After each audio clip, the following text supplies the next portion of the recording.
Hai, Assalamualaikum and welcome to Pika Storyteller Channel. Pika nak ucapkan terima kasih pada yang sudi untuk klik pada video kali ini, dan seperti biasa pada yang baru sahaja datang ke channel ni, jangan lupa untuk terus tekan butang subscribe di bawah dan juga follow Pika di Instagram Pika Storyteller. Jadi, untuk video kali ini, Pika akan kongsikan dengan anda semua tentang satu kisah seram yang berlaku pada satu keluarga berbangsa India di kawasan Klang, Malaysia. Jadi tanpa kita buang masa, jom kita mulakan.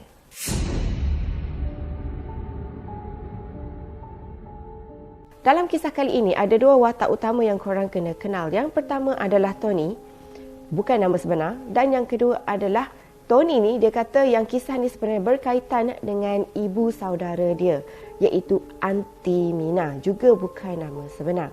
Dan untuk pengetahuan korang, mengikut Tony ni, Aunty Mina dan juga keluarga Tony ni sendiri merupakan satu keluarga yang mana mereka ni memang sangat percaya dengan benda-benda yang misteri dan juga mistik. Disebabkan oleh Aunty Mina ni sendiri pun, dia mempunyai satu kelebihan yang mana dia ni boleh melihat sesuatu di luar pada pandangan kita yang biasa ni. Maksudnya Aunty Mina ni pun dia jenis yang terbuka hijab. Mengikut Tony ni, disebabkan oleh Aunty Mina ni dia boleh melihat makhluk-makhluk halus. Kebiasaannya, dia bila dia ternampak sesuatu pun yang pelik, dia tak akan terkejut pun. Sebab dia dah terbiasa daripada kecil, daripada muda dia dah terbiasa untuk melihat makhluk-makhluk ni semua. Selain itu juga, mengikut Tony, apa yang Aunty Mina ni boleh nampak ataupun Aunty Mina ni terbuka hijab sebab ia merupakan salah satu daripada macam turun-temurun. Sebab sebelum ni, mendiang nenek dia sendiri pun boleh melihat juga ataupun boleh terbuka hijab jugalah, maksudnya nenek dia ni kan. Jadi, Aunty Mina ni bagi tahu memang dia selalu sangat nampak makhluk-makhluk halus ni almost dekat semua tempat yang dia pernah pergi. Contohnya dulu dia pernah belajar dekat sekolah, dekat satu asrama ke, dekat satu sekolah ke kan. Jadi kadang-kadang walaupun mereka sedang belajar dalam kelas, kadang-kadang Aunty Mina ni dia perasan ada satu makhluk lain yang berbentuk seperti nenek tua ke yang turut berada sama dengan mereka dalam kelas. Dan lagi satu, antara benda lain yang pernah diceritakan oleh Aunty Mina ni, kadang-kadang dia pernah masuk dekat satu restoran, contohnya restoran Chinese restoran kan. Dalam banyak-banyak yang tengah busy, yang tengah duduk makan, semua tu kadang-kadang dia terperasan dekat dalam satu meja ni. Kadang-kadang satu family ni bercakap tengah makan, tapi akan ada satu benda seperti nenek tua ke yang tak makan, tak minum dan tak bercakap dengan siapa-siapa. Jadi dekat sini Aunty Mina ni tahulah, oh mungkin yang tu sebenarnya bukan ahli keluarga kepada family yang tengah makan tu. So ni Pika ceritakan sedikit sebanyak tentang introduction sikit lah tentang apa yang Aunty Mina ni pernah nampak sebelum ni. Jadi berbalik semula kepada kisah yang Pika nak kongsikan, sebenarnya ia berlaku pada satu hari di mana disebabkan oleh Aunty Mina ni dia mempunyai kelebihan untuk melihat makhluk-makhluk halus ni semua. Jadi kebiasaannya apabila saudara mara ataupun rakan-rakan mereka ni mempunyai satu benda yang mistik ataupun misteri, contohnya orang yang kena rasuk ke, ataupun mereka percaya rumah tu ada something yang tak kena ke, macam tu kan. Kebiasaannya memang mereka akan panggil Aunty Mina ni lah untuk melihat keadaan dalam kawasan-kawasan tertentu yang mereka rasakan kawasan tu keras. Jadi ada satu hari ni, salah seorang daripada jiran diorang panggil Aunty Mina untuk pergi ke rumah dia sebab dia katakan yang anak dia ni boleh nampak hantu. Dan hantu tu pula memakai baju kebaya dan selalu sangat tengok dekat budak ni, budak kecil ni sambil tersenyum. Jadi benda tu menakutkan ahli keluarga budak ni lah. Jadi kebetulan pada masa tu Tony ni pun berada dekat rumah Aunty Mina. So Aunty Mina ni dan Tony, mereka pun pergilah ke rumah jiran diorang tu kan. Dan bila mereka sampai dekat sana, Tony ni katakan yang mak kepada budak tu yang boleh melihat hantu tu kan. Mak kepada budak tu pegang anak dia ni, peluk anak dia, dan dia boleh nampak yang muka mak dia tu seperti dalam ketakutan sangat. Lepas tu seperti biasalah Aunty Mina ni dia akan tanya dekat budak tu. Sebab budak tu yang boleh nampak hantu semua tu kan. Jadi Aunty Mina ni dia tanya dekat budak tu apa yang dia nampak. Jadi budak ni pun bagi tahulah apa yang dia nampak sebenarnya merupakan seorang perempuan yang memakai baju kebaya, selalu tersenyum dan selalu sangat dia ni seperti mengajak budak tu untuk datang dekat dengan dia. Dia macam nak berkawan, macam tu dia ajak budak tu perlahan kan. Jadi budak ni dah tahu benda tu bukanlah manusia. Of course lah budak tu akan ketakutan, betul tak? Jadi selepas Aunty Mina ni dengar apa yang budak tu ceritakan dan juga beberapa description yang diceritakan oleh budak lelaki ni, yang mana dia kata hantu yang dia nampak tu memakai baju kebaya dan juga tangan dia penuh dengan inai. Tangan dengan kaki dia ni macam ada inai gitu. Jadi dekat sini Aunty Mina ni tahu yang hantu tu dia mempunyai bentuk yang mana dia tu seperti seorang perempuan yang seakan-akan nak berkahwin macam tu. Dia macam pakai baju pengantin macam tu. Ataupun pontianak yang memakai baju pengantin. Macam tu lah lebih kurang kan. So selepas tu Aunty Mina ni pun bagi tahu dekat Tony dia nak memulakan pencarian makhluk tu. Jadi dia pun pergilah dekat semua ruang dekat kawasan rumah tu. Dia pergi dekat ruang tamu, dia pergi dekat satu bilik ke satu bilik yang lain. Dan cara untuk dia cari makhluk tu, disebabkan dia kan terbuka hijab. Antara benda lain yang boleh buat dia rasa seperti kadang-kadang benda tu tak menunjukkan diri kan. Jadi apa yang dia buat adalah bila dia pergi dekat satu bilik tu dia diam je. Maksudnya dia cuba untuk menggunakan deria dia yang lain untuk rasa sendiri. Adakah makhluk tu wujud dekat bilik ni ke atau tak? Mungkin tu adalah salah satu daripada cara untuk dia tahulah sama ada makhluk tu ada ke tak ke macam tu kot.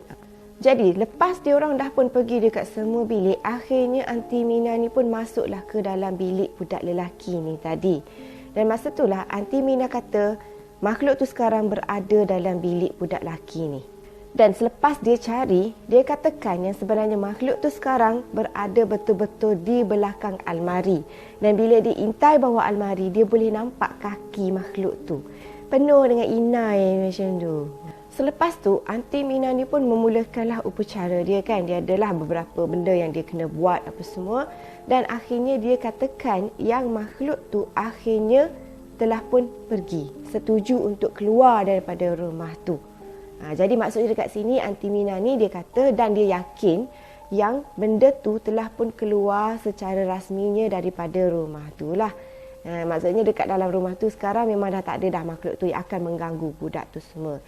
So selepas tu bila dia dah yakin sangat yang makhluk tu semua dah tak ada, okay, jadi Aunty Mina ni pun pergilah dekat budak lelaki ni dan juga mak dia lah. Okay, dia bagi tahulah dekat dia orang, okay, sekarang makhluk tu memang dah tak ada lagi dan takkan ganggu lagi budak lelaki ni.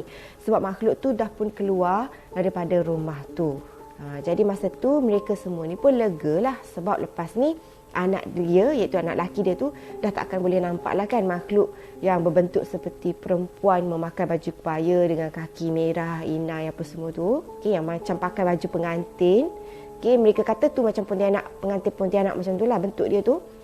Dan dia rasa macam happy lah kan sebab lepas ni anak dia dah tak perlu lagi takut-takut nak pergi main ke apa. Iyalah kan, sebab korang bayangkan anak dia selalu nampak makhluk tu datang lepas tu panggil budak tu untuk ajak main macam tu kan. Walaupun iyalah kita tahu makhluk tu rupa dia mungkin cantik kan, dalam bentuk rupa cantik lagi lah ajak budak tu main, tapi still benda tu menakutkan lah kan sebab kita tahu tu bukan kawan ataupun bukan manusia yang ajak kita main. So sekarang bila benda tu dah tak ada, mereka ni semua lega lah kan. So seperti biasalah lepas Aunty Mina ni nak balik, okay, dia bagi tahulah dekat Tony ni dia happy lah sebab semua benda yang dia buat pada hari tu berjalan dengan lancar. Maksudnya makhluk tu tadi bukanlah jenis yang ganas, jenis yang tak nak keluar, jenis macam tu kan.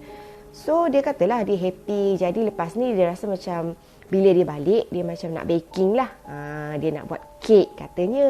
Sebab biasalah kan nak konon-konon macam nak celebrate lah macam tu lebih kurang. Jadi Tony ni pun macam okey lah kan. Bila aunty dia kata dia nak celebrate dengan cara buat kek apa semua tu, tak kisahlah kan. Jadi mereka pun berjalanlah balik. Sampailah mereka ni tiba-tiba berhenti dekat pagar rumah tu tau. Masa ni Tony ni rasa pelik sebab tadi mereka sedang berborak tau. Tiba-tiba masa bila sampai dekat depan pagar tu, Aunty Mina ni tiba-tiba terdiam. Muka Aunty Mina ni daripada muka orang yang tengah tersenyum, ialah kan happy tadi nak baking kek apa semua tu, tiba-tiba muka dia jadi pucat dan muka dia seperti melihat sesuatu yang menakutkan. Lepas tu Aunty Mina ni terdiam dan Aunty Mina pun tengok dekat satu pokok yang berada betul-betul dekat depan rumah tu tadi. Cumanya masa ni, Tony ni rasakan yang mungkin Aunty Mina ni dia nampak sesuatu tapi dia tak nak bagi tahu. Jadi lepas tu mereka pun teruskan lagi berjalan, okey. Dan masa ni Aunty Mina ni memang terdiam lah. Okey, dia pun jalan pergi masuk dalam kereta dan lepas tu mereka pun pulang. Dia tak tanyalah Aunty Mina ni kan apa yang Aunty Mina nampak, sebab bagi dia mungkin kalau Aunty Mina tak nak bagi tahu, dia pun tak nak tahulah apa yang Aunty Mina ni nampak kan.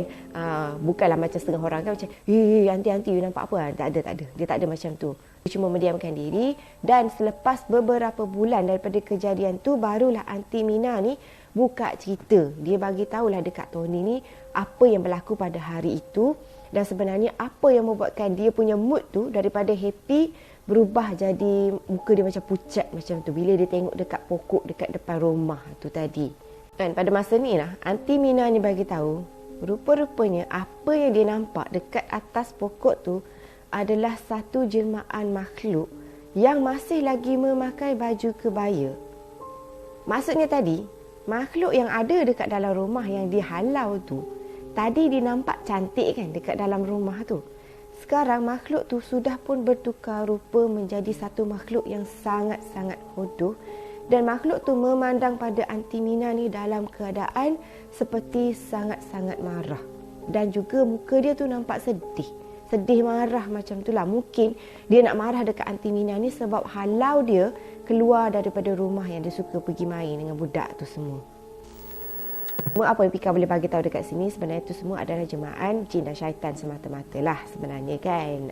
Jadi mereka ni kan boleh berupa dalam apa-apa sahaja bentuk mereka nak. Kadang-kadang mereka boleh berubah bentuk jadi perempuan cantik, jadi bentuk yang hodoh, kadang-kadang boleh bertukar jadi binatang kan, binatang berbisa apa semua. Jadi, apa pandangan korang tentang kisah kali ini? Mungkinlah korang expect yang benda tu akan bertukar bentuk apa semua kan. Benda tu mengganas ke apa dekat dalam rumah. Tak ada pun. Sebab mungkin makhluk ni adalah makhluk yang menjemakan diri, bukan jenis yang ganas-ganas sangat lah. Sebab makhluk jemaah ni pun dia kadang-kadang dia ada yang perangai dia ganas kan. Ada yang perangai macam biasa-biasa je, suka menakut-nakutkan orang macam tu je. Cuma dekat sini korang kena tahulah sebenarnya apa-apa sahaja jemaah yang semacam tu, itu semua adalah makhluk jemaah daripada jin, syaitan dan juga iblis. Dan Pika ni pula cuma menceritakan. So hopefully korang semua ni tak adalah terlampau takut dan tak adalah terlampau taksub sangat dengan benda-benda macam ni kan. Anggaplah ini semua sebagai satu hiburan semata-mata. So apapun itu sahajalah video Pika untuk kali ini. Memang sangat pendek dan ringkas. Dan hopefully juga yang korang semua terhiburlah dengan kisah kali ini. So apapun jangan lupa untuk tekan butang subscribe di bawah dan juga tekan butang loceng supaya setiap kali kalau Pika keluarkan video baru, korang akan terus dapat notification daripada Pika Storyteller Channel. Dan jangan lupa juga untuk follow Pika di Instagram Pika Storyteller. So itu sahaja video Pika untuk kali ini. Jumpa korang lagi in my next video. So see you soon. Bye.